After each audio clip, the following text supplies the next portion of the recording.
ఎక్కడ పడితే అక్కడ టిఫిన్స్ చేయకూడదు. ఏ రోడ్డు మీద ఆ రోడ్డు మీద పడి ఇడ్లీలు తినటం, బోండాలు తినటం, బజ్జీలు తినటం. ఆ పక్కన కిల్లి కొట్టు ఉంటుంది. ఎవడో ఒకడు సిగరెట్ తాగుతాడు, మీరు టిఫిన్ చేస్తుంటాడు, అలా ఊపుతాడు.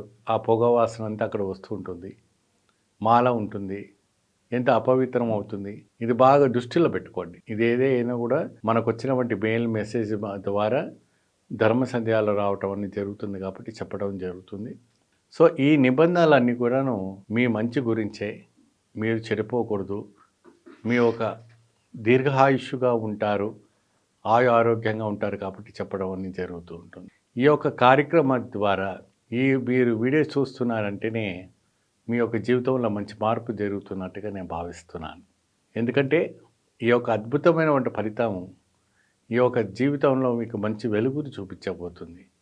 ఎప్పుడైతే కూడా ఈ దీక్షా మార్గంలో ఈ యొక్క కార్యక్రమంలో మీరు పోతూ ఉన్నప్పుడు స్వామివారి ఒక వ్రత నియమాలు పాటిస్తూ చక్కగా బ్రహ్మాండంగా వస్త్రం కట్టుకొని, అంగవస్త్రం కట్టుకొని కూర్చొని భిక్షాటన చేయండి.